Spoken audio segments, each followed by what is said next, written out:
वचन, प्यारा वचन, यीशु मसीह का प्यारा वचन, पाव को दीप को राह को रोशन, ये है मसीह का प्यारा वचन, ये है वचन प्यारा। परमेश्वर के धन्य नाम की महिमा हो।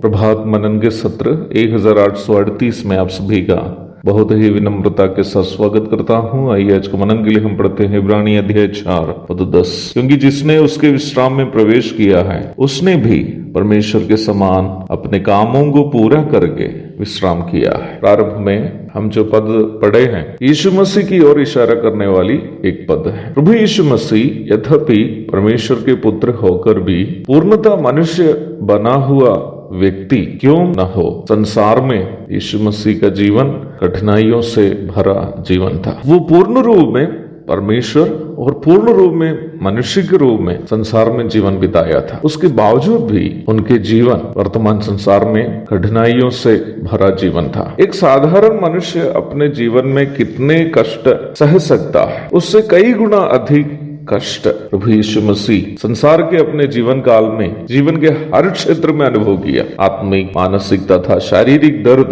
उसके उच्च स्थायी अवस्था में प्रभु ने अनुभव किया। उनमें से प्रत्येक दर्द को पदों को उठाकर समझाने के लिए काफी समय की आवश्यकता होने के कारण मैं उस क्षेत्र की ओर जाना नहीं चाहता। केवल प्रभु के मृत्यु के पूर्व के चंद घंटों को यदि लिया जाए, गत्समनी बगीचे से लेकर कलवरी के क्रूस तक के उनके मानसिक, शारीरिक तथा आत्मिक वेदना जो उन्होंने सहा, यदि मनन किया जाए, वे मानसिक मस्तिष्क से समझना आसान नहीं होगा। गत्समनी बगीचे में वह मानसिक तनाव के उच्चस्थायी अवस्था में जब हो गया, उनके पसीना खून के बूंदों के समान भूमि पर गिरने लगे। लूका 22:44। क्रूस पर पिता से आत्मिक रूप में अलग होते समय वह मनुष्य के प्रतिनिधि के रूप में चिल्लाए, हे मेरे परमेश्वर, हे मेरे परमेश्वर, तूने मुझे क्यों छोड़ दिया। मत्ती 27:46। उनके शरीर को इतना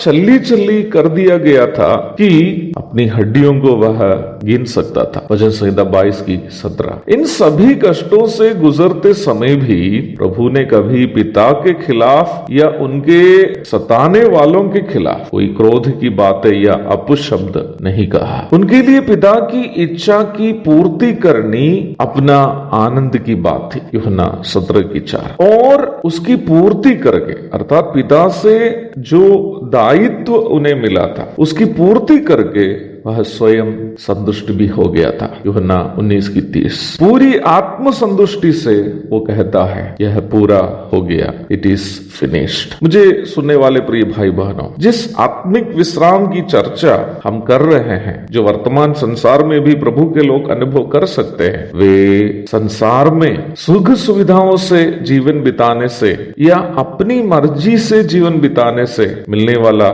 शरीर का आनंद नहीं है या जिस्म की खुशी नहीं है, बल्कि परमेश्वर की इच्छानुसार जीवन बिताने से और परमेश्वर की इच्छा को अपने जीवन में पूरी होने देने से हमारी आत्मा को मिलने वाला चैन है, ए स्पिरिचुअल रेस्ट, जिसे अनुभव करते हुए मसीह जीवन बिताने के लिए परमेश्वर हम सबकी मदद करे। प्रभु के धन्य नाम की महिमा हो।